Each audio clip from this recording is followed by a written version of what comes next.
get time. Yeah, you do. Yeah, I make sure that my legends get a payoff. Totally do. They get their money's worth. Yeah, man. Thank you. Thank you, Lauren. Independent media, you're kicking ass.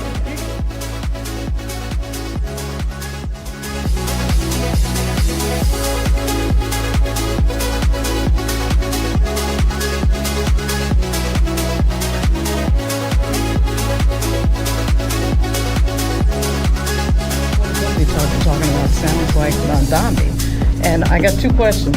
Why wouldn't you just be endorsing him? And also, are you talking to Mayor Adams and the governor? With respect to affordability, in my opening day remarks here in the House of Representatives, I was very clear that House Democrats were going to focus on lowering the high cost of living.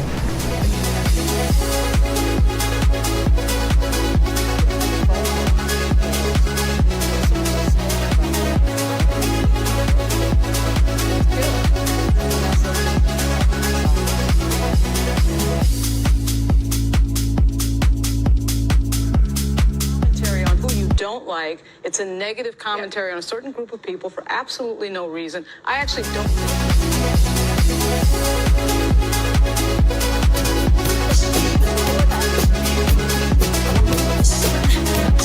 So this is Lauren Burke with the great Stacy Brown, who has had some very amazing experiences with regard to the Jackson family. And I wanted to talk about that and so much else. But obviously, the story you wrote today that was published today, Stacy, on the 43rd anniversary of Thriller, was an excellent story. Really reminded me of a lot of things from so long ago. First of all, I can't believe it's been 43 years. That is just incredible. Absolutely incredible.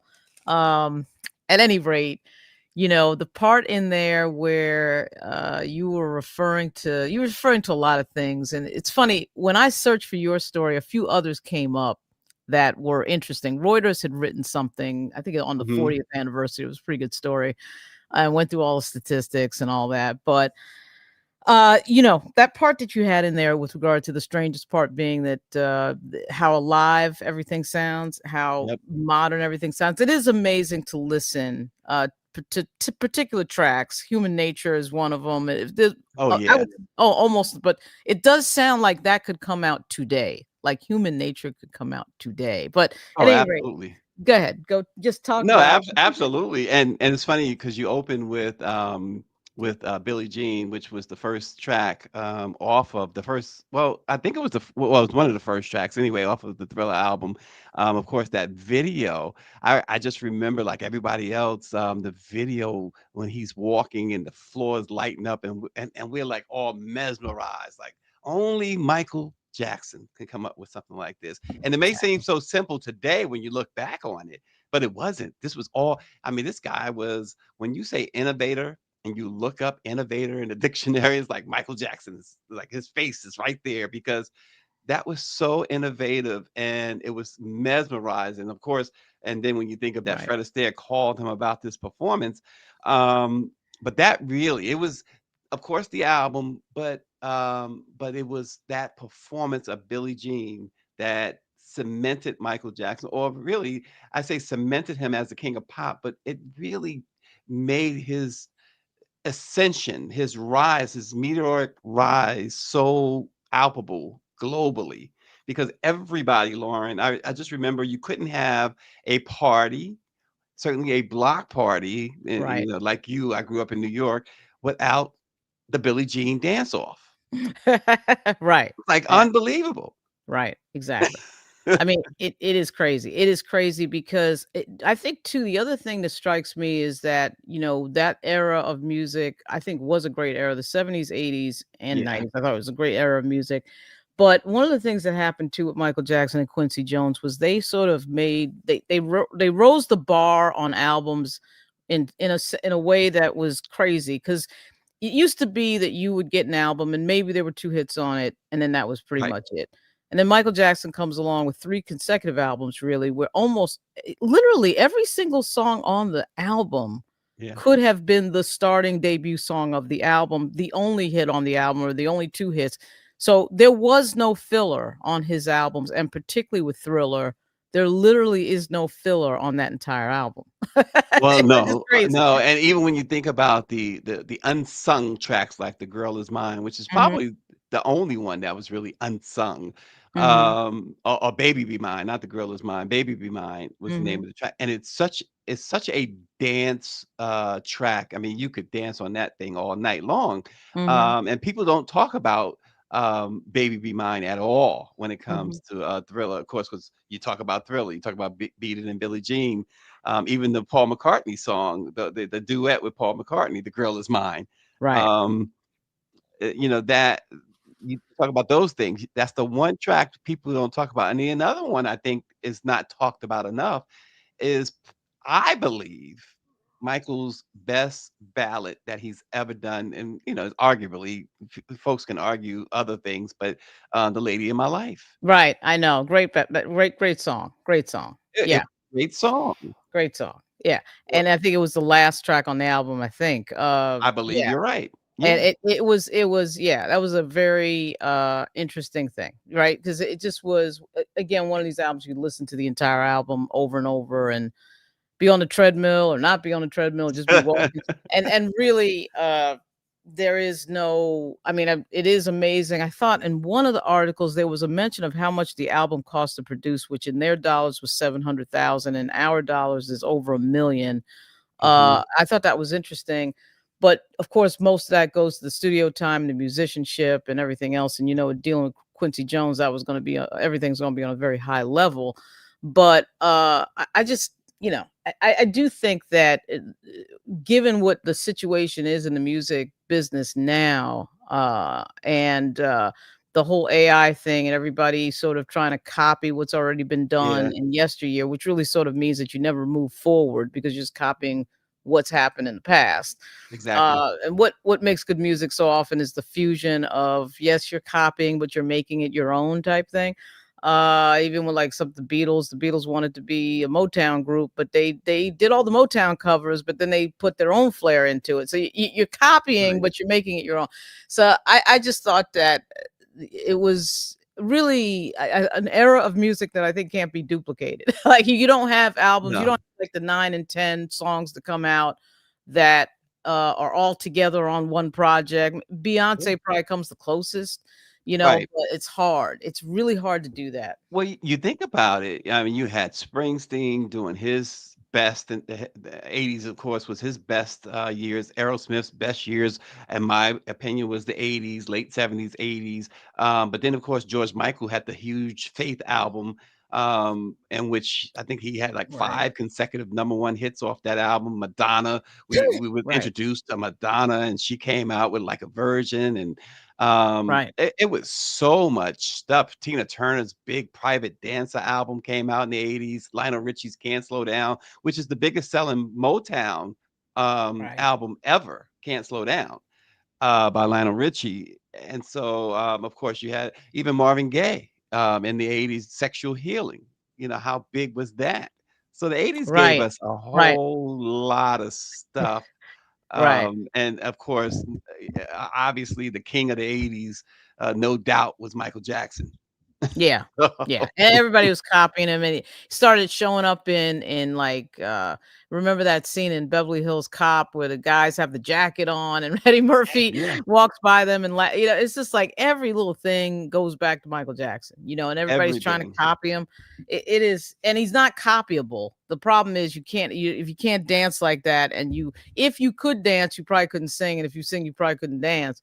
Of course, I think like most Gen Xers, me and my friends sat around and argued about who was better, Prince or Michael Jackson. I was always Yeah, arguing Prince was better because he played the guitar, he because he could played the dance and music. play the guitar. But they're two different things. They're two different Yeah, types yeah. of musicians. So comparing Prince, musicians, and speaking of the '80s, I think for me, much as I love Thriller, much as I love so many other albums, to me, I don't care what Rolling Stone says. I think the best album ever made was "Sign of the Times" in 1987. yeah, uh-huh, Um, and uh-huh, so,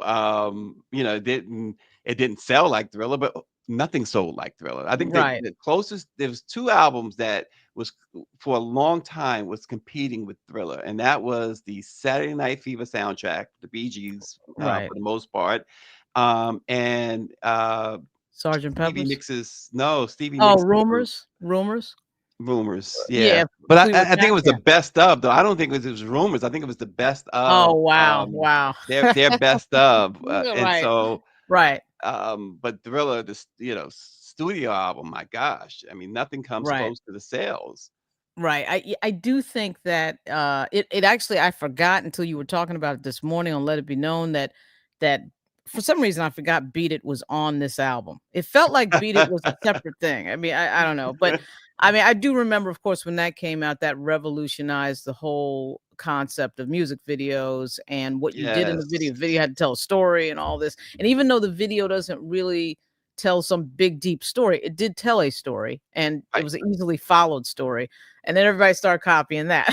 Ex So this is Well, all crazy, you know? and Michael also, he had this ability to identify and spot what really worked and who Mhm. really works, and so who played the bass on Beat It? Who played that was Eddie Van Halen, right? Oh, wow. So, Wow. I mean, he knew what he was doing, Right, right? To right, grab an Eddie Van Halen, right. um, it was just genius, Yeah, I love the absolute genius. collaborations. The Eddie Van Halen collaboration, obviously the Paul McCartney one that comes back again later.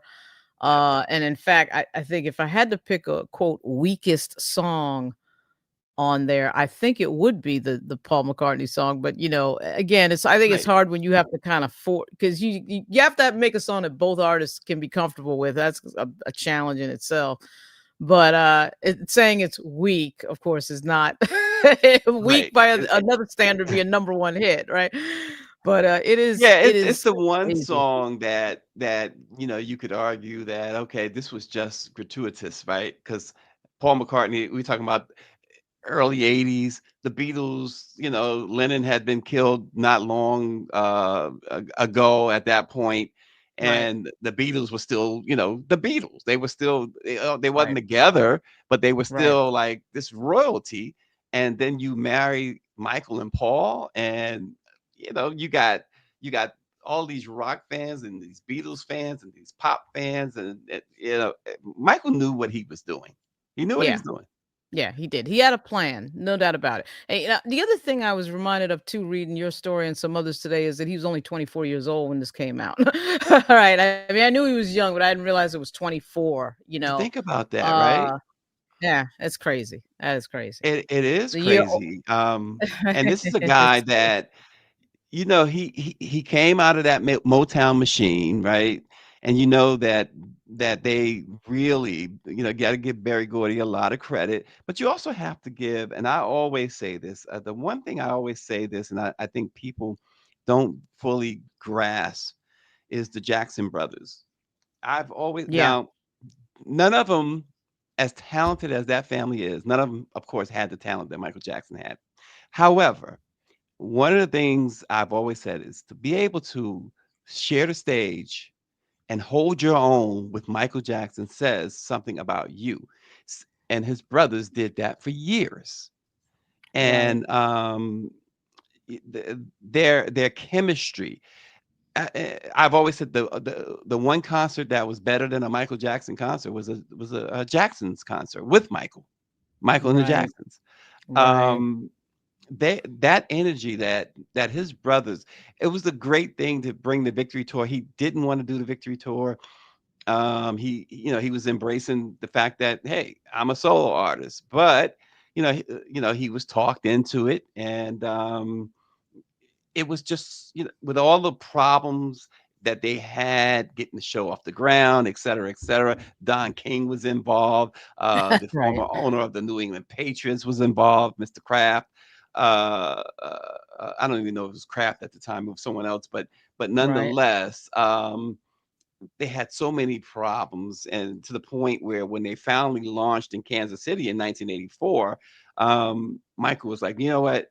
I'm giving all my earnings from this tour to charity. I'm just gonna give it away. I don't even want the money, right? So And I knew Don King was involved, but I didn't know he didn't want to do the tour. I couldn't want to do that tour. No, not at all. And it turned out, it's of course we know it as the Victory Tour, but Mhm. really, Lauren, it was the Thriller Tour. They featured all of his Thriller songs, of course. I mean, it was the Oh, hottest thing going at the time. right, right. Okay. And they married their previous show, Triumph, with Victory.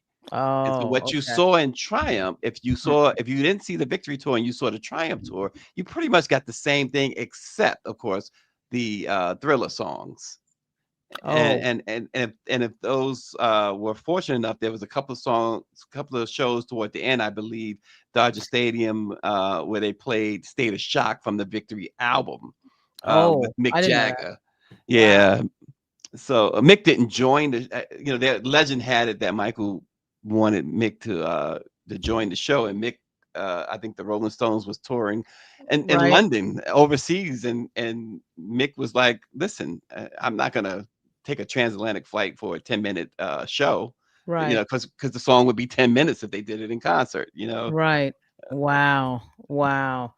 That is so crazy. So, talk again about Neverland Ranch. The golf cart, the lion coming out. Talk about that Oh God, again. Like he had a but thing for you tiger cubs. Like what? His yeah, Thriller has yeah. that tiger cub alternative album cover, right? Like that Oh, special. you remember He's got that the too, little right? tiger cub. Uh, so how did that go? I mean, what did W you? Where exactly is Neverland Ranch? So it's up in the Santa Ynez Mountains in California. It's Okay. about not an hour, maybe an hour. I'm not sure, past Santa Barbara going north. Okay. And it's a sprawling place, 2,700 acres. And what's interesting, other than the gate, Mhm. you didn't see signs. I don't remember anyway. I had the privilege of going there a dozen times. Mhm. I don't Mhm. remember seeing a lot of signs that this was, the place that music built. Like if you went to their, because by Right. contrast, if you went to the family's Havenhurst estate, Mhm. another place where I, gone like probably 100 times or Mhm. more, and stayed as well. There you knew that music built this, right? You had the Michael Starr, like from the Hollywood Walk of Fame. It was there at Havenhurst. You saw all of the gold records and the Grammys and all that stuff there. You knew that this was, Michael's place, right? Right. Neverland, you knew it was his place because it was one of those things, like this shrine basically to kids. Like he Right. loved Mhm. kids, right? Mhm. Mhm. And everywhere you went on that ranch, there was candy, right? He had these stations, like you could go travel. He had teepees. You go in the Mhm. teepee, what is this? Candy. You go to the Mm. game room, upstairs, downstairs game room, is candy everywhere. And Mhm. the movie theater, everything that you'd see in a movie theater, as far as what they sell, as far as Mhm. treats and snacks, it was at the Neverland movie theater, right? And um, you help yourself Wow. to whatever, Wow. the train station packed with candy. Wow. But there was all the animals. Going back to your original question, Mhm. the monkeys. Now, when I went, Bubbles had already been retired. He'd been gone off to, I think, somewhere in Asia, right? But he Right. had another big monkey called Patrick, and Wow. Patrick could spit from like Ugh. 200 yards. Jeez. They always say, "Stay away from Patrick." But Right. Michael loved bringing the lion out. Mhm. He had a trainer, and he'd bring the lion out and want everybody to pet the lion. I am not petting no lion. In fact, Right. he had these golf carts that you could drive around the ranch. When he bought I got in that cart and I was gone. Right. Like I was as Right. far away from that lion as possible. Right. Michael Jackson or not, I was Right. not going near a lion. But that was one of his loves, the animals. Right. Right. Yeah. But it was listen, as much as people talk about Neverland, I've talked about some things in the past. Mhm. It was one of my favorite vacations ever. I vacationed there one time, Wow. thanks to members of his family, Right. and it was paradise. Wow. It, Wow. it really was. It was just this place where, if his staff was a reflection of him, then he is one of the most hospitable people you'd ever want to know. I mean, Right. they roll out the red carpet. I mean, I'm not a celebrity. Like Liz Taylor would go there, Dinah Ross, you name it, OJ Simpson, you name it, they were there, right? Serena, Right. in fact, Right. Serena was there one time. I was there with her, um, and Daryl Strawberry, him and I never forget him and I being there at the same time, and we'd sat in the kitchen and talked for hours about baseball and Michael, right? Hmm. Um, but um, but it was this place that they would come up whatever you wanted. So, like I said, Wow. I spent a week there once, right? That was the longest I spent there. And it's like it's like being at this resort because his staff, Mr. Brown, Hmm. what would you like for breakfast? Mr. Brown, what would you like for lunch? Mr. Brown, what would you like for dinner? Wow. And it Wow. didn't matter what it was.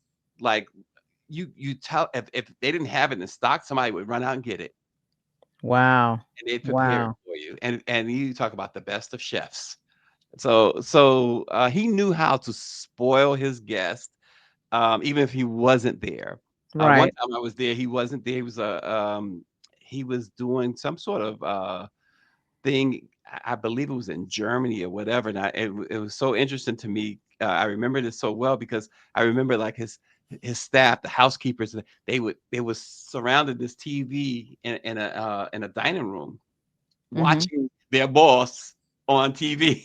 And I just Wow. thought, Wow. how Right. how interesting is this? Right. It's just so tennis courts and everything there. It was just so it's a place that it was so peaceful, right? And you just felt like you were special. And he always had this wax figure of a butler, right? That would hold this book out, and he'd want you to not only write your name in the book, but Right. Michael would want you to leave him an inspirational message.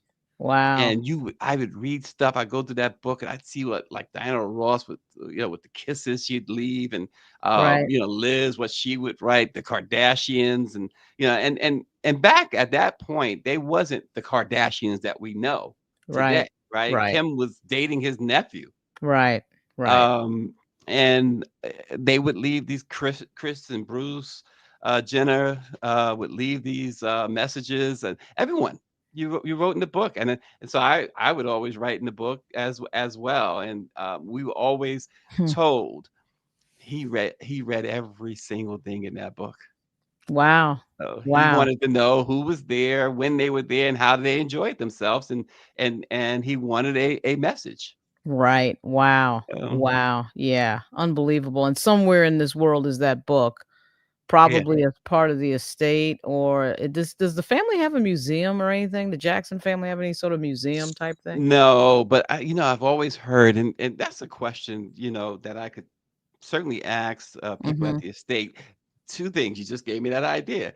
Ask Mhm. about the book, Mhm. which I will. Mhm. And I know that the other thing that they had talked about was making Havenhurst, their Encino, California mansion, Right. a museum.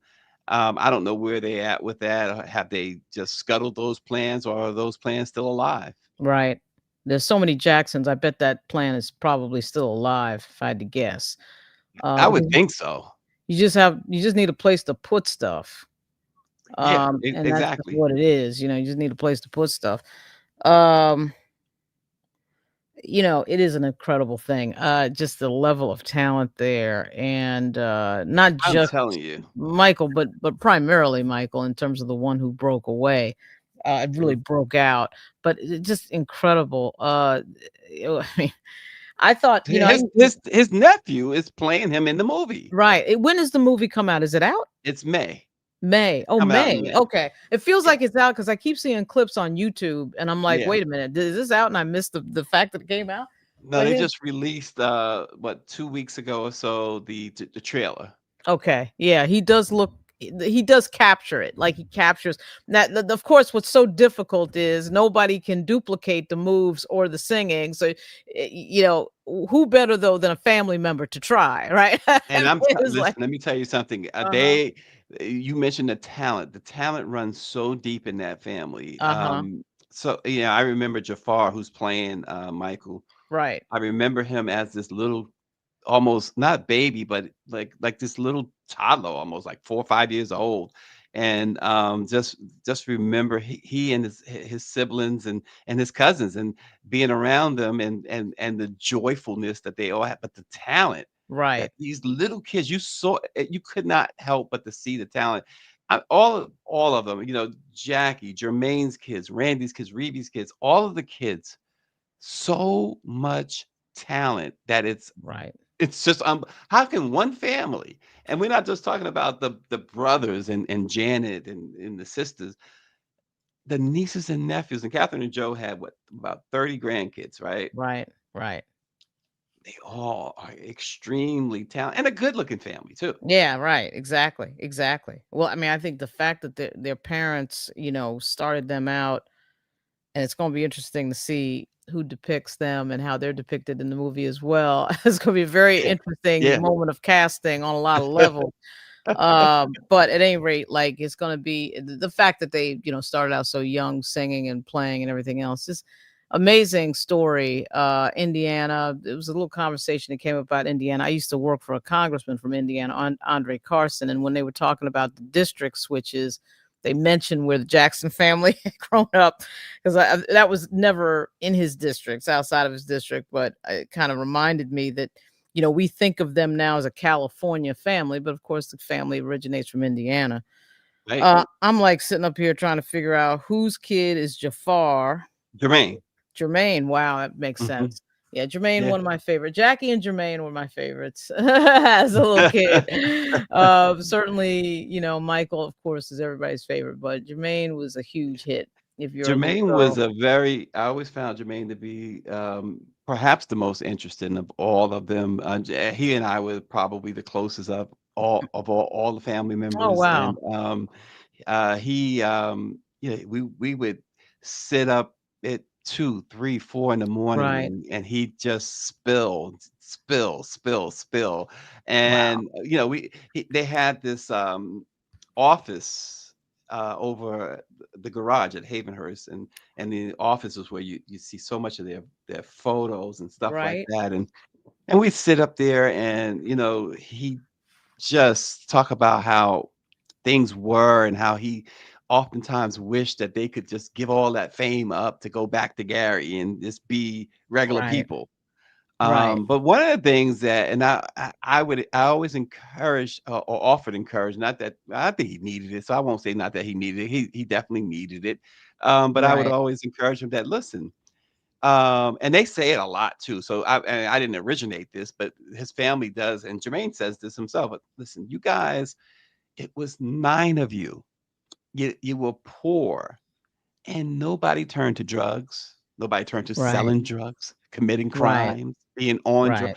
You guys have a lot to be proud of, even Right. outside of the music. Because sometimes he Right. would, we'd be at the house and he'd walk around, get up in the morning and he'd walk around and like somebody want to talk about music. And why the heck we have to talk about music all the time? It's, Right. it's like Right. we're more than music. And Right. Right. Right. Right.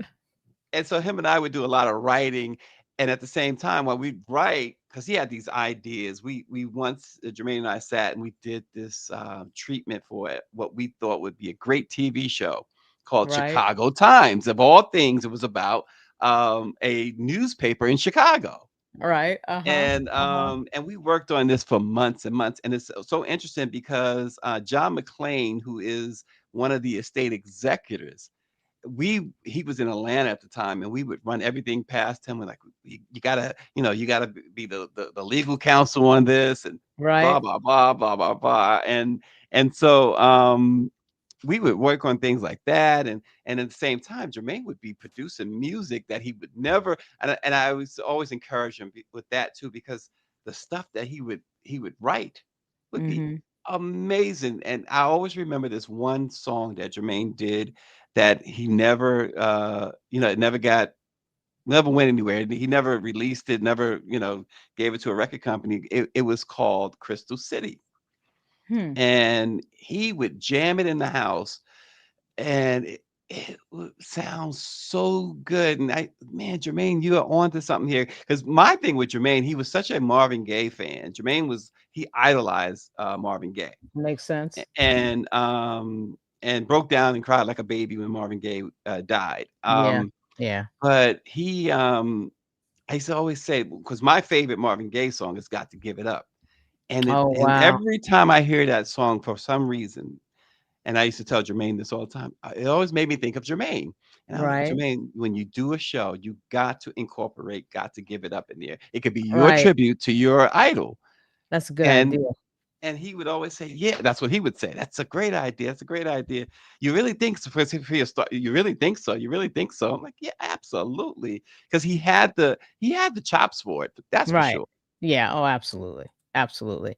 I mean, you can hear Jermaine, he's in a few songs as sort of the backing vocal, but it's a little bit more than that. Yeah. He's got more than just a few lines in a song. It's like I think he's the second voice and I'll Be There, right? Yes, exactly. He's like he's sort of an appreciated voice back there, because I always He always noticed felt that with that him. too. He Yeah, I always mean, I can felt see that how that happened. Yeah. his one of his biggest challenges, and we talk about this too, was and I disagreed with him, and I think that this is a problem with celebrities, many celebrities, Mhm. is that they don't have somebody to kind of tell them, no, you're wrong. I Right. totally Right. disagree that he believed that what Michael experienced, he didn't begrudge Michael. I want to make it clear. He didn't begrudge Yeah. Michael's success, but he Right. believed that that belonged to him and it could have been and should have been him. It was just the timing. Remember, Jermaine Right. was pretty much estranged because he left, they left Motown and left him behind. And Barry Gordy was his Right. father-in-law. And Right. it was all that dynamic there. And of Right. course, and I would tell him, you talk about timing. And yes, as great as Michael is, without the Motown 25 performance and without the MTV breakthrough, then we'd be talking about a great artist who probably never reaches the height of being called the king of pop. Right. Um, and I used to tell him, as good as you are, and believe me, you are good. I don't Mhm. think that you or anybody else is not a slight to you, but you or anybody else can do what your brother does. Mhm. Because Mhm. we look at people like Chris Brown and Usher, and in fact, Usher was on Michael's 30th anniversary show in Madison Square Garden, right? Right. In Right. 2001, and Usher came out and danced with him and stuff like that, and Justin Timberlake. And you look at how graceful Michael does his dance moves, and those who emulate him, they're not as graceful, Yeah. no matter how hard they try. The entire thing to me cannot be copied. The They family can't. dynamic of it, Mhm. uh, you know, Jermaine playing the bass and Tito playing the guitar and this little kid that can, I mean, remember that the Osmonds tried to duplicate them, which of course was, I thought, comical, but they did have a few hits. And Mhm. Donny Osmond actually I thought was actually talented, but I don't know about the rest of the guys. But it's just not to be copied. It had its own, it's like the Beatles. Everybody tried to copy Beatles, but the Beatles are the Beatles. You're never gonna be able to do it. The Monkees were good, but they're not the Beatles. They're not as Not good as the Beatles. It's like it's that well, whole problem again and again. yeah, and it's like, I thought New Edition did so well, and because when they first came out with Yeah, Candy Girl, it was just like yeah, ABC, the Jackson song, and they had that whole right, Jackson-esque presentation, but it seems like right, immediately, when people was trying to say, "Oh, these are the new Jacksons," they put a stop to that immediately. right, And now right. New Edition, you look at New Edition, and they're one of the most successful groups ever. Oh God, I find myself so often fooling around on the computer and watching New Edition. And watching New Edition, they've got the Vegas residency thing, so they've got that video going on, and just watching them, Mhm. and just watching them over and over. And sometimes it's the full six. You have Bobby there. Yep. Sometimes Bobby's not there, but whether he's there or not, it's still great. There's just something so addicting about New Edition, I think in large part because they have never broken up. They've done their own projects and then come back again. They are very, very unique in that way because most people you break up at some point. Yes. And Yep. even when Bobby left, that turned out to be actually a bonanza because then he goes off and does these excellent songs. And then when they came back together again, when they do a concert now, they have his stuff, they have Belle Biv DeVoe, they have everybody. Right. Like it's just Yep. like Ralph amazing. Tresvant. Yeah. Yeah, yeah. And even Ralph adding Tresvant. Johnny Gill to the mix, right? At Oh first, God, when adding Johnny I Gill thought, was right. wow, Yeah. that's interesting, but it was like you said, another bonanza. It was a huge bonanza because his voice is unbelievable. Oh yeah. And it's the whole thing. It's just New Edition is one of the most underrated groups of all time. It's just unbelievable Oh how yeah. good they are. So I love it. And I love the fact that they do their early stuff just as earnestly as they do their late stuff, right? Because Candy Yeah, Girl's an exactly. excellent song. Ex It just I found myself downloading Candy Girl and like two other things. It wasn't Mr. Telephone Man, but it's like, My Secret. Like, these songs are really Mhm. catchy. Like they were catchy then, they're catchy now. It's crazy, but it does Yeah, have but that you mentioned Jackson. Mr. Telephone Man, that was like Oh that my was god. another good Oh one, my right? god. It's so Man. addicting. And it did, you're right. The Jacksons, they were immediately compared to the Jacksons, and they immediately said, let's not be doing that because I mean that is just way heavy to be compared to the That's true, Jacksons. and they were kids. I Yeah, mean, yes, they the were little Jacksons were kids. Yep. kids for the most part when they Yep. started, they were young anyway, Right. but New Right. Edition was like kids. Right. That's right. That's exactly right. So They I can mean, never, and as great as New Edition is, and I tip my hat to them because I never thought that they would have built up this type of track record that they have when they right. started out as good as they were and as fun as it was. I never thought, but at the same time, I as much as there will never be another Michael, there will never be another Jackson 5, in my opinion. Yeah, it's hard. I mean, it's a hard thing to put together. It's a family. And, one of the things you find about these family groups is they never actually really break up, even when they break up. Even when the Everly Mhm. brothers have a complete fight, they still get back together. Um, even the ones where there is a family smash up. But, I think when you see these groups now, it's so hard for everybody to stay together unless they're family. And that's Unless they're part of family. the huge dynamic here. Well, that Oh, was the man. thing that kept Michael, connected. The fact that, as much as they, yeah, and they'll tell you they had their beefs for sure, Oh, I right? bet. I bet. Especially he and Jermaine. Look, that was very public when Michael's Black or White song came out, and Jermaine puts out a song called Word to the Bad. And Word to the Bad just, it dropped the same day Right. that Black or White dropped. It was Right. intentionally done, of course. Right. And and Word to the Bad, Jermaine just attacks Michael, calling him talking about how he lightened his he changed his shade, Right. his skin color change. He forgot where he came from, changed his shade, lonely superstar, you don't know who you are. Wow. It was a complete takedown of his brother. Wow. And he immediately he had some of the lyrics changed um when he started hearing the feedback, and of course Michael hit the roof. Right. but Right. Jermaine was angry. He was Well, angry, and he allowed that to come through his music. I mean, Michael did in fact have alopecia, right? Not alopecia, vitiligo is what you mean. Vitiligo, right? That's right. Thanks. But like his brother knew that, correct? Or did No, his brother they not did know not that? know. Oh, They wow. the Okay. Okay. family, when Michael told Oprah, is when they found out. Oh, wow. Oh, Yeah, wow. You're yeah, kidding me. Holy yeah, which smoke. was yeah, which was really sad. Right. Um, I'll never forget Joseph Jackson saying, "I never heard of vitiligo." And I was like, "Oh Wow. my God." You know, even if you had not heard of vitiligo, Right. even if you Right. not heard that your son or knew that, don't say it publicly. Exactly. Right. Come Right. come Right. on. Um, Wow. Wow. I didn't that know that that they did not yeah, know that. Wow. they had no idea. I You mean, know, it they was knew that it he made was battling the problems that arose from the Pepsi Mhm. commercial and the Mhm. burning I mean, Right. that was a hard. People don't realize how close he came to losing his life Oh, wow. when he caught on fire for that Pepsi commercial.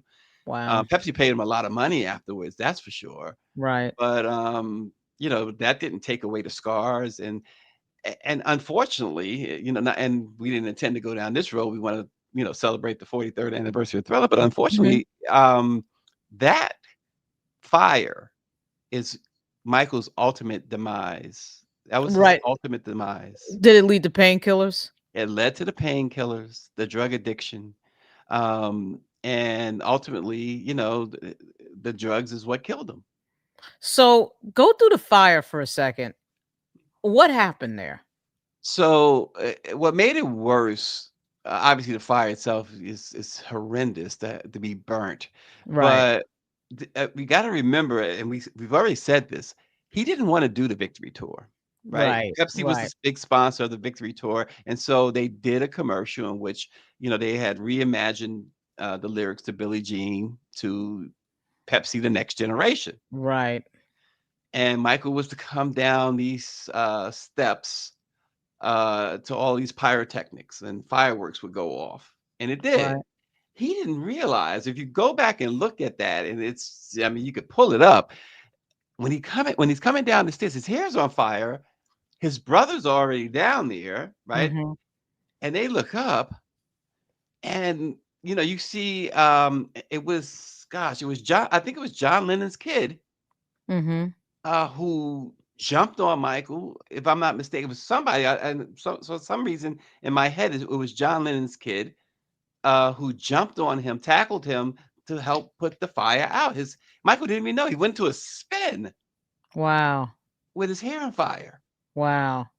and you know, and some of those photos that you're showing there, you could Yeah. see the top of his head. Right. Right. It was absolutely horrendous, and it Right. was all captured on camera. Right. And Wow. he never fully recovered, and that is in the end, led to the addiction, which Right. led to him not being able to ultimately led to him not being able to sleep and Right. asking for, this propofol, which, you know, Right. I'm a 57-year-old man, so I know what propofol is for, you know, Right. colonoscopies Right. and things Right. like that. Right. And so this rogue doctor Mhm. decides that, you know, I mean, I say rogue doctor, you know, I'm of the belief that the real punishment for Conrad Murray, the doctor who ultimately prescribed and you know abused his position. I don't think jail or prison was appropriate. I think that him losing his license in this case was enough because his patient really was going to do what his patient wanted to do. And it's Right. no shame against Exactly. Michael, but this is what people who are addicted do. Right. This is exactly what people who are addicted do. Of course, yes, he should have obviously lost the medical license. I mean, it was a shocking thing, Mhm. I think I was in the US Capitol when that news broke on Michael Jackson. And you could just feel the energy going in the wrong way, for that story, Yeah. too big of a story for it to be a hoax type thing. Well, it was something that and I'm not proud of this, Lauren, Uh-huh. Right. but when Michael was acquitted in 2005 of the charges that was leveled against him, I'd done a lot of interviews, and I think it was either BBC or Sky News Right. um, was interviewing me, and they said, "Where do you see Michael in 5 years?" And I said, "Dead." And less than Wow. 5 years later, he was dead, and that was because he carried the weight of the world on him. You hear that expression, carrying the weight of the world on. Right. Mhm. He literally carried that, and along with the addiction, um, and this idea of him doing that This Is It concert tour. Well, it wasn't Mhm. a tour; it was a residency. Mhm. But from all I knew, and I'm not professing that I knew him so intimately because I did not. I knew his family much, much more intimately than I knew him. Mhm. My interactions with him was few and far in between. Mhm. But what I knew of him and what I was made privy to, um, this was a guy who even his family knew. Back and I'll share this, not to because we don't want this to be gossip, because it's Mhm. not gossip if it's true, right? Right. But still, I don't want it to sound like we're. But in 2001, um, I remember getting a call. I was going to the Rock and Roll Hall of Fame to see him get inducted.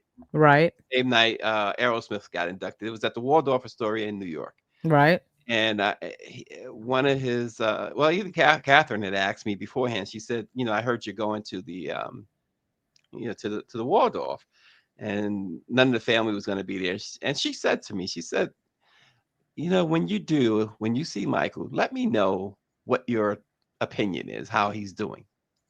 And I thought it was an odd request. The Right. closest person to him has always been his mother, Catherine. No, Right. she knew him better than anybody, Right. and his trust in her, he probably didn't trust anybody else except her. Right. Um, and I thought, peculiar, but okay. So when I saw him, this was February of 2001, and when I Right. saw him, and I walked up to him, and I'll never forget. I looked at him and thought, "Oh my gosh." It I now I understand why she asked me that. Right. And I remem Right. and I only thing I could say, I was so stunned at how awful he looked up close. Uh-huh.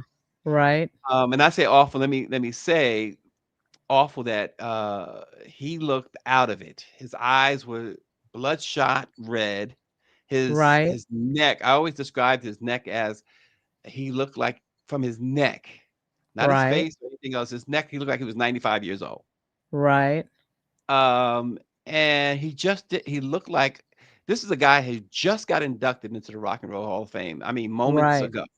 Right. Right. He looked like he was at a funeral. Right. Right. And Mm. that is from the Rock and Roll Hall of Fame right there that Right. you're showing now. Right. And so I Wow. said all of this to Catherine. I said it to Jermaine.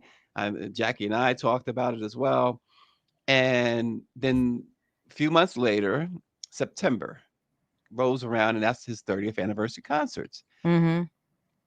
Michael doesn't want to rehearse. He has, little ailments here and there that he's complaining about. Right.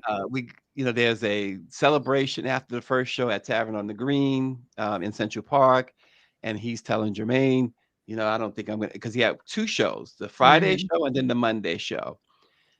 I'm not gonna do the second show. I'm not. And Jermaine is like, "What's the matter? You got to do the show. You got to." But even Jermaine was like, "Oh, he looks awful." Right. And so he does the show. Of course, 9/11 happens, and a couple of months later, um, they're doing a intervention. The family is doing an Wow. intervention at a New York Wow. hotel, Wow. and he says, Jermaine told me, man, he said it's bad. It's real bad. I said, what do you mean? He says, Michael says, leave me alone. I'll be dead in a year. And this is Wow. 2001. Wow. And so you knew, and this was about, see, they thought, and nothing in his autopsy suggested that he was on anything but the drugs that they said he was taking, right? But they thought Right. it was more street drugs that he was on. They was under that impression. Right. Um, and apparently it wasn't. Right. Wow. That's incredible. I didn't know that. Yeah. Whew. They the family did therapy, probably a year later. Michael never attended the therapy sessions. Right. Janet and Randy would lead those sessions. They had a therapist in Malibu, Right. and Michael was not interested. He really wasn't. But that the biggest part of that was that the therapist telling them, why he felt giving them reasons why she thought Michael felt the way he felt. Right. Um, but you knew that unless his family, as much as he and his family were at odds on various things, Hmm. the one entity that could have saved his life was his family. Right. Exactly right. Yeah. And that's the Yeah. shame of it all because we report and the media reports all the time about it used to report anyway, and still to an extent, Right. the dysfunction and this and that and all the friction and stuff. But they really, if they had the opportunity to help him, they would have helped him. So Yeah. his family doesn't deserve any of the blame for his demise. Yeah, he's a grown man at that point, no doubt about that. It is sad though to watch certain celebrities go down and everyone knows toward the end that something is up. I mean, I felt the same way with Prince and Whitney Houston. Like Whitney Houston, it felt like you're telling me there's nobody around this person Nobody, to right? stop something from going, and same thing with Prince. It's like no one, there's not one person in this person's life. Right, and Uh Prince's thing was so messed up because a week earlier, right. he basically died, That's right. and they Yeah. brought him back. That's right. That's exactly right. There was a You huge warning sign there. Huge warning sign. I yeah, thought the Whitney Houston thing, that the huge warning sign was she had put out a track that where she just didn't sound like herself. She was like a few octaves off. right, And of course, for her, that means nothing because she sounds good even when she sounds off, right? But you yeah, knew that it wasn't the Whitney Houston that we're used to. And that yep. was a huge red flag, as were so many other things. But with this, you could tell something was up. He looked different. You never could put your finger on it exactly, but yeah, something was going on. And I'm just surprised when you have so many siblings that there's not one of them that was like, whoa, I'm going to be the one that goes in and breaks the door down. But I get it. He's an older man, relatively older man at this point. He's not a teenager. And and again, you know, that point you just made, I'm gonna be the one to go and break the door down. There were too many go-betweens, too Hmm. many, and we're talking about Michael Jackson, the biggest star in the world, and what people don't realize is that means that Jackie or Jermaine or Tito couldn't always call him directly either. Right, right. It's almost like the media calling. You have to call the representative Exactly. or the assistant, Exactly. and Right. then they I've have heard to decide if he's available. that. Right. Exactly. I've heard There that. was an incident, and I'll share this too, and I'll never forget because I was on the phone. This is 2001 again. I want to R- turn the clock back. It was late July of 2001. Right. Jermaine, Catherine, and Joseph drive. Now it's a 2-hour plus drive from Encino to Neverland, and they Wow. drive up there, and Michael, he's there, but they wouldn't let them in, right? Oh, wow. And I'm on the phone with Jermaine and Joseph and Catherine. She's in the car as well, Right. and Joseph is like, "Would you believe that his mother is here and they're telling us that he is not available? They Right. could at least open the gate and let her use the restroom or something." Right. Right. Exactly. Um, Exactly. Exactly. but this is what people don't understand. You have these entities that come between you. Now, these Yeah. people they're paid, by the celebrity, by the star or whatever to do a certain job. And sometimes the celebrity doesn't realize that they are overdoing it. That's right. There's That's no right. way you could tell me that Michael Jackson knew his mother was at his gate. Well, I can tell you that in politics it happens all the time, and I'm sure it happens even worse in celebrity land. People get in between the elected official and their personal friends, and then that person becomes the like this buffer, and then the principal doesn't know that that person is blocking people until somebody gets around the fence. And it's hard getting around the fence with Right, celebrities because right. you're talking about private phone numbers and all that. It's hard. But elected officials, you just wait for a public event and you can walk up to them. You can't do that with Michael Jackson. Yeah. Yeah, and then Uh, one other time there is Jackie and Tito and Jermaine. They're at Neverland, and this is during his trial, and there are people blocking them from going in to see how Michael was, and they basically come to blows with these people. wow. So with that said, yeah, if they had an opportunity, they would. Jackie and Tito, especially Jermaine too, would break the Right. door down for their brother. Right. That's right. Absolutely. Absolutely. Uh, yeah. I mean, absolutely. Do we know what was in Michael Jackson's will? So we do know what was in his will. It turns out that he provided very well for his mom Nice. and his children. Right. Um, Nice. Now there was nothing in it for anybody else. There was Okay. some charity, of course, which is what he was known for, right? Right. Giving to certain charities. Now he apparently, at least in my view, picked Mhm. the right executors, that's for sure. John Branca and John McClain. Look what they've done. Folks seem to underestimate or don't understand that when they did the initial filing with the IRS after he Mhm. died, Mhm. um, uh, uh, you know, to talk about how much he's worth. Did Right. you know that they said he was worth about $2,500 Oh, please. No, no, nobody would believe that, right? I because mean, he was a half a billion dollars in debt. yeah. I mean, And so the work, right, at that moment, maybe he was, right? But right. how long do you keep a Michael Jackson down, right? Right. Right. Um, and they've proven that. I mean, $3 billion they've made for that estate. Right. Yeah. Well, It- I mean, that see, I think we're talking about royalty money. I do know we have heard, of course, he sold the rights to some of his music to Paul McCartney, and several others. I mean, is that accurate? That's accurate, So I right? don't know that he sold anything to Paul McCartney. Okay. I know Okay. Paul McCartney was upset that Michael originally bought what would become known as the Beatles catalog. Okay. But the Beatles, that it's called the ATV catalog. The Beatles music is included in that catalog. There's so Okay. many other Sly and Family Stone, some of Elvis's stuff, Okay. James Brown, you name it, right? But more recently, and this we're talking about a year or so ago, the estate did reach a deal with Sony, and in which they did sell some of the catalog. Okay. Okay. But as far as when he was alive, the problem was that as valuable as that catalog is, he borrowed so heavily against it. He Okay. was in so much trouble. Right. Okay. Um, Financially, he was a vagabond too, going from place to place. I mean, there were times where he stayed at different folks' homes.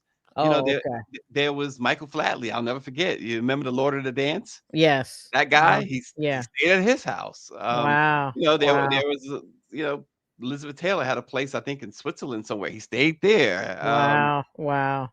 So he after the raid of Neverland, and then when he was acquitted, he decided that he didn't want it. Neverland was too contaminated. He Right. was never going back there. And then of course, um, he was losing that because the note on it had become too big for him as well. Because Right. again, he had mortgaged everything. Right. Okay. I get it. Yeah. Did he have a I mean, did he have a business manager that was worth anything, or was he making these decisions himself? How did that go? So at one point, I know that you know Ramon Bain, right? Ramon Bain. Yes. Yes. Yeah, Uh-huh. so at one point, I think she took over the business at one point, Oh, wow. um, and then I think her problem was she was clashing with his brother Randy, Okay.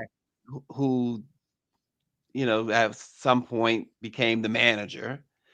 Um, but prior to all of them, he had a guy named Frank DeLeo who was his manager, who did wonders with him.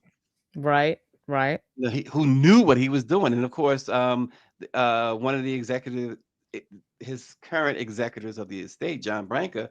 John Branca is the one who really steered him back in the '80s to so much success, including the Beatles catalog. Right. He was the he Branca was really the one that cut that deal for Michael. Right. And Wow. that turned out to be the deal that saved Michael's life for up until he, was no more, because that's what he Yeah. lived off of. Yeah, I mean, I can't see how you can sell 50 million, and remembering that Thriller sold, what is it, 50 million copies? Oh Uh, gosh, it's in excess of 100 million now. okay, yeah, and so right there, if you only sold for $1, that'd be $100 million, and Right. we know that those things were not His $1. deals, well, yeah, right. His deals, So come on. it just goes on and on and on in terms of the money coming in for royalty payments, and it's just, even in this era of Oh, Spotify. but he also owned all of the Jackson 5 stuff too. Oh, And so did he you know really? Mm, how valuable that man, was. man, that's incredible. Yeah. That's Yeah. incredible. That is The absolutely the incredible. guy, there was a time where he was lauded as one of the shrewdest business people there was. Oh, In really? addition to be Yeah, in addition to being the best, entertainer, he was, Right. but a lot of that, again, he had the right people behind him. He Yeah. had picked the right team. Right. Right. And that says a lot too, because while folks are successful, they don't always pick the best team. No, they don't. And typically what they just have is sort of an entourage of hanger-ons that don't know what they're doing. Yeah. Of course, he had, of course, grown up in it. And then I think the Quincy Jones influence must have been huge. Because So, the knowledge that Quincy had on business and coming out of sort of the Frank Sinatra era of Frank Sinatra, some of those people owning their own catalogs, Ray Charles, Frank Sinatra, and it was somebody else. Sam Cooke was getting control of his stuff. So that era, is the era that comes in and teaches the Michael Jacksons of the world. So it's an amazing thing. Incredible. ironically, Paul McCartney, there's the Right. legendary story has always been, and Paul has told this story. They were in a conversation. Remember the video that they did, Say Right. Say, and Right. they were in a conversation, and Paul told him the way to go is owning this stuff. Yeah. And Michael turns to Paul and says, I'm gonna buy your stuff. And Paul Wow. just laughed it off because he thought it was a joke. Right. Well, Right. he goes to sleep to wake up, pretty much. And guess who owns your stuff, Paul? Wow. That's incredible. That is absolutely incredible. You talk about shrewd, right? Yeah. That is absolutely incredible. So you have a favorite Michael Jackson story, a favorite Neverland Ranch story? Um, anything So, like that? Must have been a gosh, lot of my man. I think the Neverland story. My favorite Neverland story is yeah, I don't think I know is when they so they had this homecoming party for Michael, right? And this Mhm. was 2003, and around the ranch, there's always, like I mentioned, the candy, but there's always coats and jackets and stuff like that. If you get Mhm. cold or whatever, you can just stop at the train station or stop at the ice cream store or wherever and grab a coat. Mhm. Mhm. And so I'm freezing. I'm with my daughter, my oldest daughter. She was my only daughter at the time. Mhm. We're Mhm. there, and I'm freezing. I don't have a coat. So I said, okay, let me go find me a coat. So I go around, and there's no coats anywhere. Right. And so I'm waiting for him to come out because they have this huge celebration. I'm waiting for Michael, and because my daughter, she had to go hug him, right? Uh-huh. And so he finally comes out, and she dashes across the lawn, and Michael's like 40 pounds soaking wet. And I'm Uh-huh. like, oh gosh, Ricky, you're gonna kill him. Uh-huh. Uh-huh. And so she gives him this big hug. But the Uh-huh. thing is, I'm freezing. So I'm looking, I'm like, okay, wait here. I gotta find a coat. And I couldn't find a coat. I go in and I go by, you can go to his kids' room, right? Right. You can't go to his room, but you can go to his kids' room. Uh-huh. And I see laying there one of Michael's robes. Mhm. It has this MJ emblazoned on it, and the Neverland Ranch stamp and everything. So I grabbed the robe, and so I'm taller than Michael, Mhm. and Mhm. it comes up to like here. Right. Right. So I Right. walk out, and I walk toward where Michael is, and he sees me coming, and he hits the floor. He's dying, Uh-huh. and he's clowning me like, "What are you doing?" And Right. I'm freezing. I'm saying, "Mike, I'm freezing," Right. and Right. he's just laughing. I think he laughed for like 2 minutes straight, Right. and just seeing him in that state, Right. that playful state, I think Right. that will always be one of the best memories I've had with him, other than seeing him perform, of course. Right. Right. When was the last time you saw him perform? 2001 at his I was at Madison Square Garden for his 30th anniversary celebration. Oh, that's nice. That's great. That's great. Yeah. That's fantastic. Because Madison Square Garden, that's the place to see him.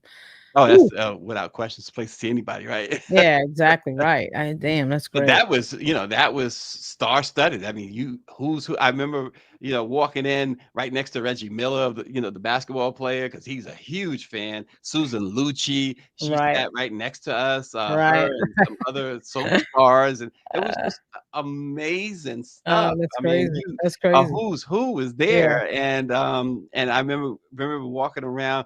Catherine was on the other side, so I wanted to make sure to say hello. So I had to go circle the whole halfway around the arena just to go say hi to her. Right. But and seeing that performance and seeing her watching something that I know that she had desired forever to see her Mhm. boys, get on that stage, all six of them, Right. and Right. perform, and seeing that she was smiling and she was clapping, but there were tears in her eyes, and I was so happy for her. Mhm. Right. And turns out this is the last time she saw them perform. Wow. Anybody saw them perform together. Right. So Right. it was such a special moment, and the way they entered the stage, they always had a flair. Michael always had a flair for his interests, but when he and his brothers first hit that stage, and it was like, wow, this is really happening, and Jesus. the crowd just went absolutely bananas.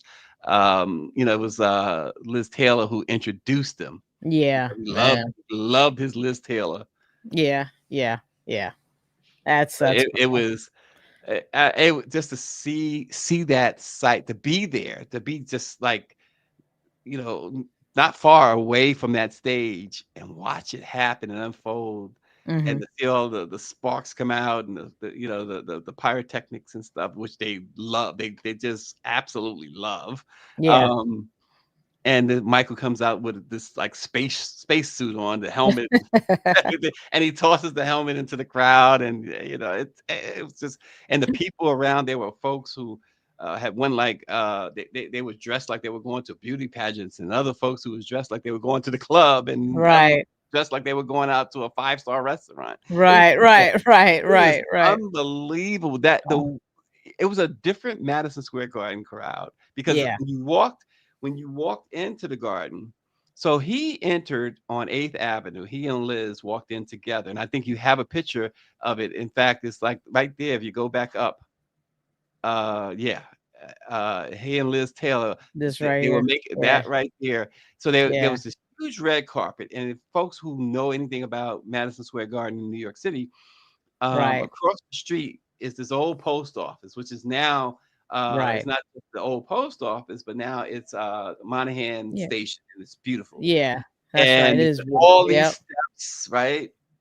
And across the street, there must have been 8,000 people on these steps to see the red carpet. Right. And I think I got there because I was at the family with the brothers was staying at the W Hotel, and so Right. I was hanging out with them before the show, um and so they all got together, and so I left, and by the time I got to the garden, that's when Michael and Liz was just walking in, and Wow. and I Uh-huh. knew it had to have been Michael, because you hear the cheers for the celebrities and stuff, right? Right. Um, Yeah. but it's a different vibe, a different Right. sound for Exactly. Michael Jackson, right? And so sure enough, so I'm looking to park, and I'm pulling into the parking garage there, and I hear this crazy roar go up, and so I stop and I look, and I see, the only thing I could see was his jacket because it was glittering, And then Right. of course, Liz was wearing this fur thing, and so I'm like, Right. oh my gosh, that's Michael, and that's got to be Liz, and it was Liz, of Right. course. And so, like I said, when I went in, as I'm walking in, who's like walking in right next to me is Reggie Miller and Susan Lucci, and I'm Right. like, oh my gosh, this is so cool. Yeah. That is wild. That is wild. How long did they perform for? Was it 2 hours, standard 2 hours? So it wasn't so it was all these different acts that performed. The Jacksons was just part of it. They Yeah. did like 5 or 6 songs. One with NSYNC, Oh, Dancing Machine wow. they did with NSYNC. But you had Ray Charles perform, you Oh, had Jesus. Whitney Houston perform, Destiny's Child Mhm. performed, Mhm. God, Luther performed, Usher Right. performed. I mean, the list goes on and on and on and on. They were all performing Michael Jackson songs. And Right. of course, he performed at the end. He did his stuff at the end, Right. and which after he and his brothers performed. And of course, Britney Spears joined him for "The Way You Make Me Feel," Right. and it was really it was him. It was vintage Michael. Jesus. It's just too Yeah, much to take. I mean, yeah. I mean, it's it, just it too was much to take. amazing. I Yeah. mean, he was, and I will tell you that wasn't his best at all, but Uh-huh. it was Right. still great. It was like this guy could roll out of bed and just Right. give you a show, and it doesn't have to be his best, but you're gonna swear it was just the greatest thing ever Right. Right. because that's Now, how great this guy really was. It's a shame that one person had so much talent. right. Spread it around. Right. Give me Right. some of that. Yeah, it is incredible to think about the level of the longevity, the talent, even though he died relatively young, of course, but all the hits, the whole thing, and then and it's a family thing and a business thing. It's incredible, the entire package. And we knew it when we were kids, when they first started uh, doing their solo stuff. Of course, he was easily the most popular, but I remember with Off the Wall, I thought, man, this is ridiculous. And then That's when he the grew whole up. legacy of That's it. when Yeah. he grew up. Yeah. Because Yeah. remember, he was the child star, and he was the teenager, and he was off the wall. He had went to Studio 54, and what happens at Studio 54. Not that he partook, Right. Right. but he grew up. He grew up before Right. our eyes, and he although older, he grew up before our eyes. Isn't that something? But but he came of age, I should say, with Off the Wall, and that I think that put everybody on notice that, man, this guy, because you remember they would say, if you remember, Lauren, back in the oh, his voice is changing, and Right. it's just not going to be Right. the same. Right. Gosh, it wasn't the same. It was just spectacular. Yeah, it was. I mean, it's just a classic thing when people start singing at that age, young age. No matter how their voice changes over. Same thing happened with Ralph Tresvant. It wasn't Mhm. like his voice got worse. It just got older sounding and better. I mean, but he sounded great as a kid as well. And there's several people who've been able to do that really well. Yeah, Um, Anything else, Stacy? I mean, there's so much to say. You've I said know. so Yeah, it much. was. It is like some really great stories there, to say the least, about an amazing family, an American, really a lot of things, an American entertainment story, a business story, and an American family story, all rolled up Yeah, into one. But anything else that people like don't know about? I was a little surprised this morning listening to you and Dale. I was like, wait a minute, that happened. You know, yeah. I mean, I thought I A had lot of heard. people, Good. talk about, you hear this expression, music royalty or rock royalty or Uh something like huh. that. And Randy Jackson used to always say, "Where are the Black Kennedys? Where are the Black Kennedys? We're the we're America's royalty, right?" Uh And huh. and, Uh and huh. I used to always say, Randy, as self-serving as that sounds, as so conceited as that sounds, you're 100% right. Yeah. Yeah. You're Yeah. 100% right, Yeah. There's because something they to were. that. Yeah. There's They definitely they something to were, that. they didn't have the success as solo artists that they would have liked to have. Jermaine did. He tasted some success. But, of course, Janet did her thing, but, Yep.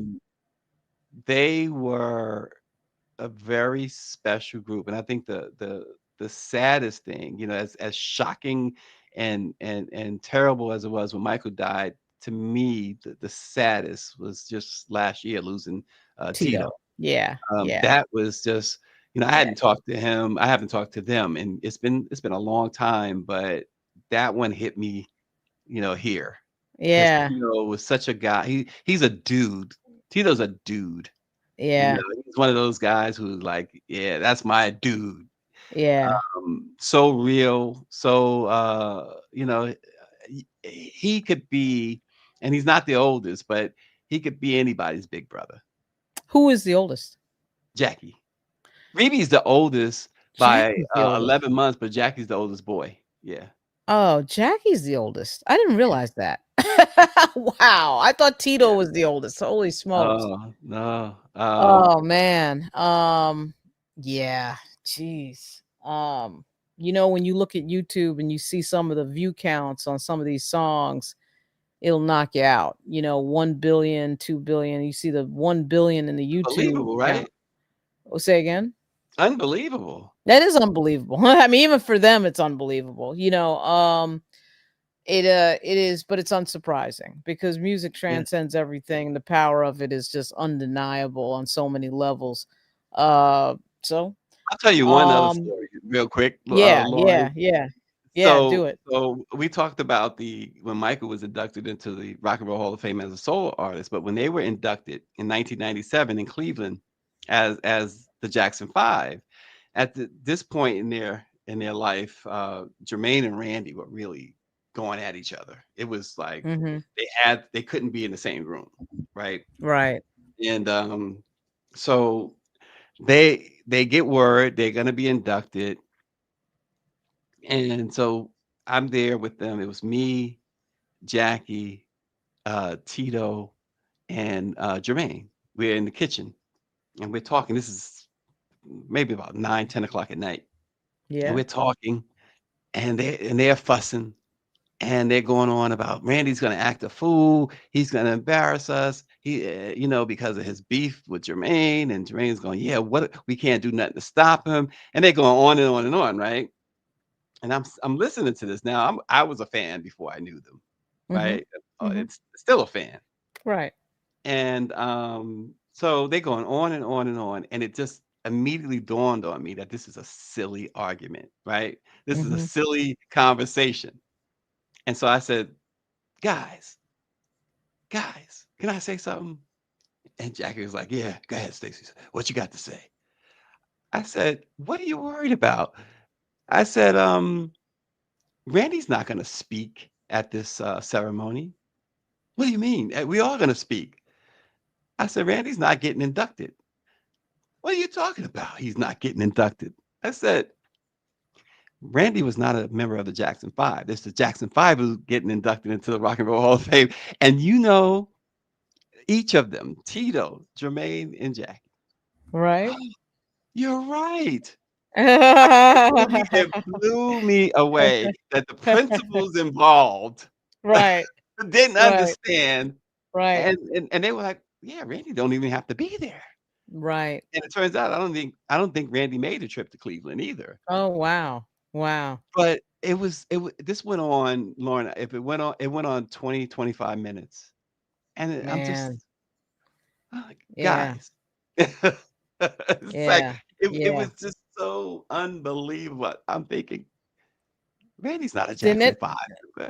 Did anybody remember what the beef was about? Oh, yeah. Well, yeah.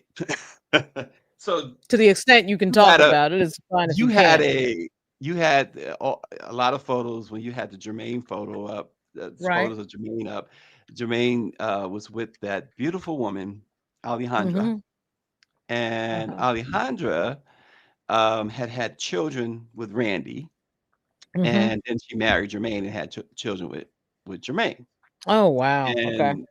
Randy wasn't paying child support at the time, and they were, and that's because he was still upset with his brother, which is understandable, right? I don't know about the not paying child support thing being understandable, but being upset with his brother, of course, I would tell Jermaine that's going to be a lifelong thing. You guys your relationship will never be the same. Right. Right. And Right. Jermaine just couldn't understand, or at least he wouldn't he wouldn't let on that he could understand why Randy would be so upset. My only thing I agreed with was that Randy shouldn't take it out on Alejandra, Right. or the kids anyway. Right. Right. But they're fighting. Randy is like going after, threatening to take them to court for visitation and custody and all of this stuff. There was this crazy Right. stuff going on. Right. Right. It's a family fight. Yeah, I get it. Every family I get fights. it. I mean, this might be a little different because I can't imagine, being interested in anybody that my brothers have dated or married or whatever. Right. Right. I get it. But I totally get it. but this was a unique situation, and I understood that why Randy was beside himself, and they had their explanations. And look, I was not there to judge. Mhm. Would I have done something like that? No, Mhm. not at all. Mhm. I don't care how good you look. Mhm. You had children. It wasn't just with my brother, but you had children with my brother. I have Right. no business looking at you. Right. Right.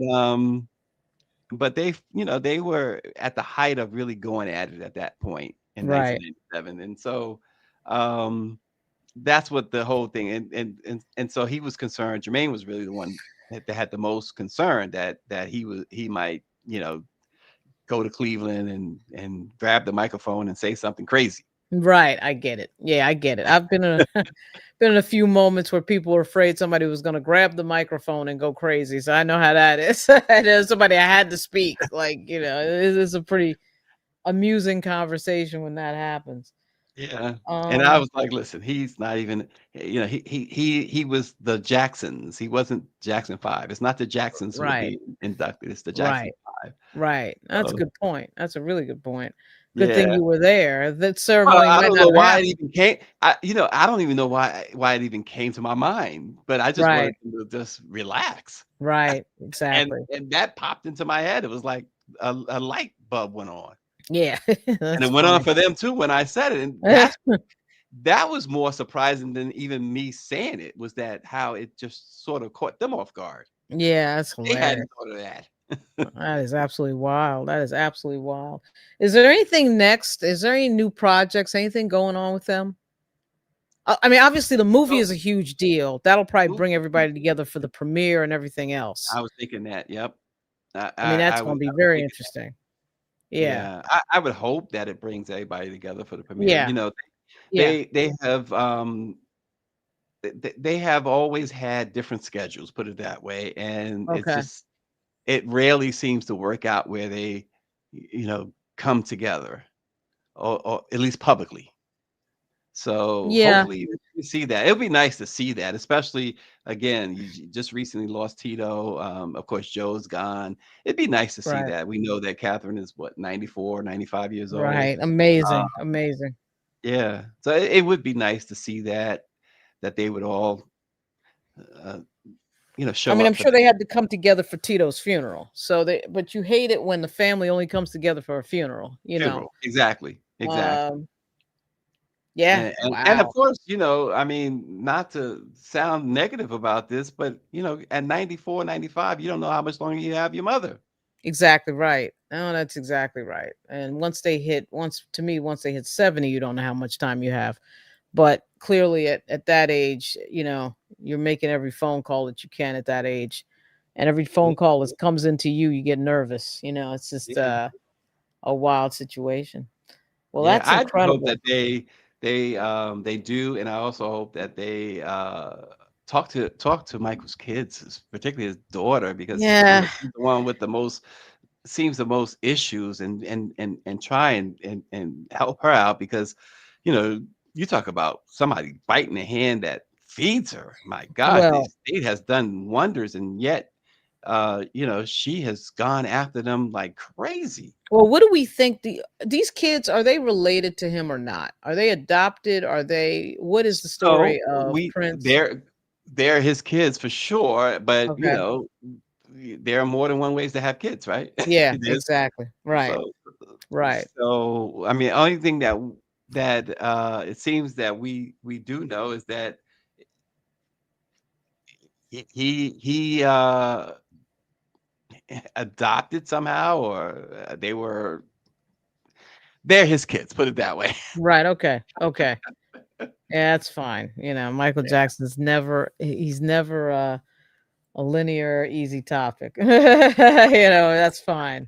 Whether in life or in death. The incredible life, though. Incredible situation, incredible family. Absolutely Yeah. incredible family. I mean, I'm that guy. He probably had so much more to give to the Right. music industry. Um, but it's 50 years old is when he died, and Yeah. Just I remember him being on. Actually, he would have been 51 in August had he right. lived of Right. that year. But I remember him being on Good Morning America when he turned 50, and Robin Roberts was asking him about whether or not he had gotten his AARP card. Oh, wow. Yeah, What did he say? and I think he said yes. I think he said Wow. he had gotten it like early. Yeah. Yeah. Wild. And that's crazy because, he never looked his age. Same with Prince. They never looked their ages. It's incredible. It's like music keeps you young or something. Jesus Christ. So, okay. Anything else? Anything else after all of that? It's probably not much else, but anything else you can think of that is an incredible thing that nobody knows anything about, or that maybe we do know about. And you just want to talk about it. Again, we started with Thriller, and just the what everyone knows how incredible that album still is, how it was, Yeah. how it changed so much, not just in music, pop culture in general. It just changed everything, and I think it Right. influenced even the rock stars that were already stars. Yep. He was a celebrity to Yep. celebrity, That's right? right. Much like Beyonce now. Beyonce is that today. That's He, right. in my view, though, even still on a whole different level than even Beyonce. No, And that's right. That's right. yeah, he was this guy that would walk into a room full of A-listers Yep. who instantly became B-listers because he was in the room. No, so, that's right. Yeah. Yeah. Yeah. so Yeah. He's like he, one of those rare people that people are fans of at the time, in the moment type thing. You're a fan of Michael Jackson as he's alive, with no shame, with no nothing. yeah, You probably saw the We Are the World documentary, and the We Are the World documentary, you see flecks of that are very interesting. Him and Bruce Springsteen and Bob Dylan was on the scene as well. It's a yep, pretty incredible situation because the people who are there are fans of each other, and so exactly. they're big themselves. So it's a very interesting scenario. Oh, how Yeah. about Brandy? She's on tour. Isn't she on tour now with that tour, right? Yes, she is. And she was already famous when she met him. But guess what she Right. did when she met him? She fainted, passed out. She must have been only like maybe 17 when that happened, right? No, How old she had was she? already had. This is, I want to say we're close to 2000 or early 2000. Oh, that's Um, hilarious. That's crazy. yeah, yeah. I mean, that's the Yeah. effect that he Right. had. Yeah. Yeah. So Yeah. There's a video, I think Lionel Richie is talking, where he says that Michael Jackson was so famous people were stealing his clothing. yeah, Like it got weird. Like, any situation where he left anything, maybe on a table, a yep, sweater or something, it would disappear. Of course you could see that happening with a celebrity, but still a little weird, and it's got to be hard. I think it's just got to be hard to exist where you cannot go out and just be normal. At no right, point can you just go out and be normal. right. And which he just he didn't. He never really did. But and I will. This is not a testament to his innocence or Mhm. guilt, Right, but right. I will say that that's what saved him from being acquitted, from being Mhm. convicted, Right, in right. his trial. The jury was from Santa Maria, Right. a community in which, you know, these folks, there were some on that jury. He would patronize these mom and pop stores in Santa Maria, Right. and unbeknownst to many people, except those people. And when I realized that it all made sense, they were never going to convict him. This Yeah. guy had done, he was the economy of that community. Right. Right. Right. And he, you know, he went into their stores. Yep. Right. He shopped with them. He didn't, you know, he didn't send out for everything.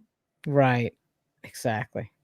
And so they, I think that he held such a special place that there was no way that they were going to send this man away Yeah. and or buy into that he actually did what he was being charged with.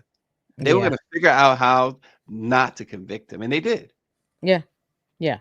Well, I mean, I think that the changing stories of his accusers probably complicated things as well.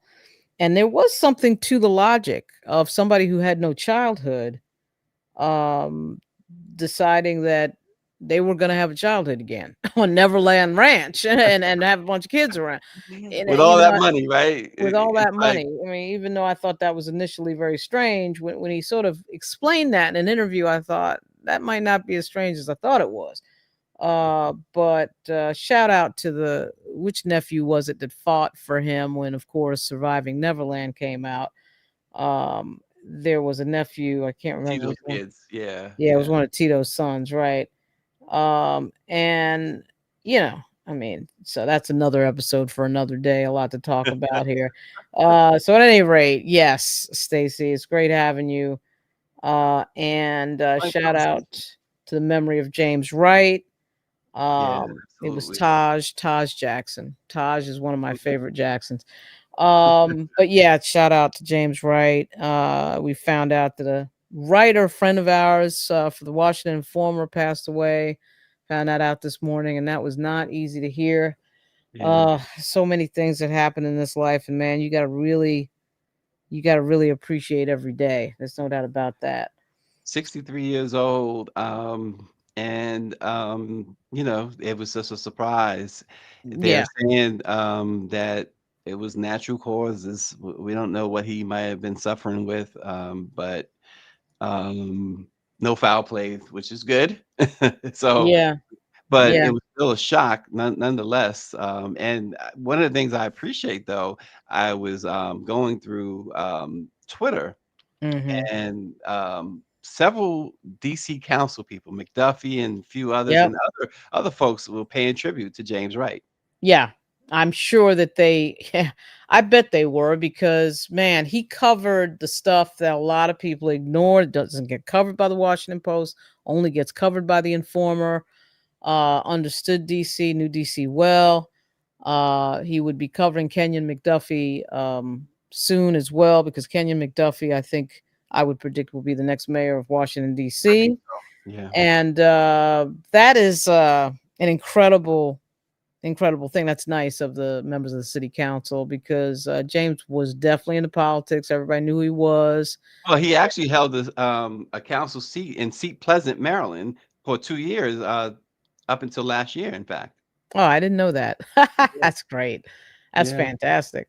But I saw him as you did on a regular basis. Saw him, around town at events, etc., and so Mhm. on. And it just ticks me off when these things happen. It's like you start to realize, how short life is. Yeah. Um, Yeah. so it's crazy.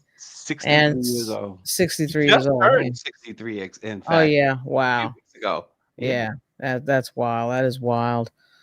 So on that note, I'll be watching Let It Be Known as everybody else will who's watching this right now. Let It Be Known is the flagship show, of course, of Black Press USA. And it's on every morning at 8 a.m. With Stacy Brown. And what's Niall's last name? Niall? Why Yeah, don't I know Neil. that? What's Neil, what's your last name? What is her last name? Is it like Sheila E or something like that or Yeah, Cher? yeah. where it's just like Yes, one it's, name, it's just one name. which is fine, because we're on the internet. You kind of want to Listen, play it safe. she is going to have my head. How do you forget my last? That's I'm all just right. Hopefully, running she won't late. be watching. If you won't be watching this whole Right. thing, No, so when look, you're it's live, you're early live. out in LA. So I'll get. she's probably watching. It's early Uh, out. there. that's funny. I mean, this is Neil definitely Anderson. Anderson. Anderson, right? Anderson. Now, why I can't remember Anderson? That is completely Right. embarrassing. Exactly. It's Um, like Smith and Smith, Brown. I know Anderson. God, that's right. That's right. It's so obvious. I mean, it's so Oh dumb that I God. couldn't remember that. It's just late. Unfortunately, I I'm can't. with her every morning, and I couldn't Uh, remember.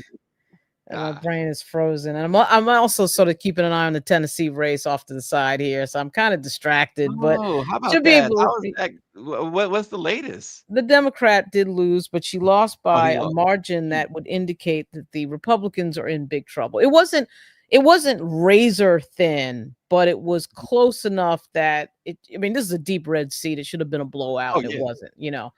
So Mm. just looking at that, and I'll have a live probably maybe sometime in the morning about our president's complete racism. I'm sure that will be coming after you cover it in the morning, because it is unbelievable. Some of the things that Donald Trump says are so. You want to talk about hoods off? It's unbelievable. Um, so that's pretty much it. Anything else? Any closing thoughts there, Stacy? The only closing thought is I'm trying to figure out if I'm gonna see the Michael movie or not. It's probably gonna be the biggest grossing biopic or movie period It is. we've ever seen. So I'm sure people will enjoy it. I think what interests me is to see his nephew play that role.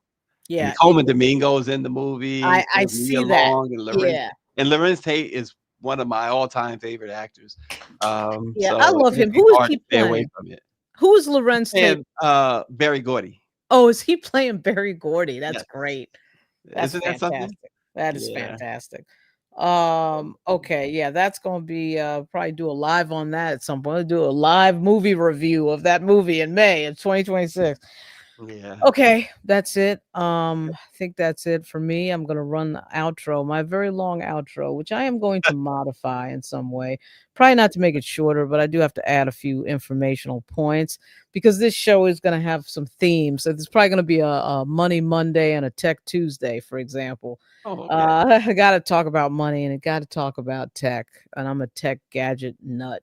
But for this Tuesday, we There talked you go. about the Jacksons, and talking about the Jacksons is always useful. One of the most successful music families in the world, in the history of the world. It's just an incredible situation. So anyway, thanks, Stacy, for being here.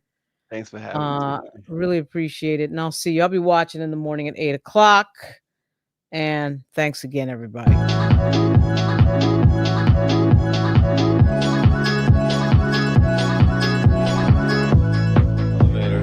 Somewhere. What's going on? Thank you. Are you watching now? Yeah. No, I was watching on the left, but it's excellent. I love it. I love the traffic's blowing up. You were in Brooklyn last night. Where? I was in Bushwick. Okay, I have my grandmother's house in Crown Heights. Oh, yeah. So when I saw you, I was trying to look at what the pizza place was to see where. As soon as we got there, someone recognized the pizza place. They're like, we gotta get out of here. Someone had Get out. It was great. blown up our spot. This show is freaking fantastic. Thank you. Love it. Love it, man. Love it.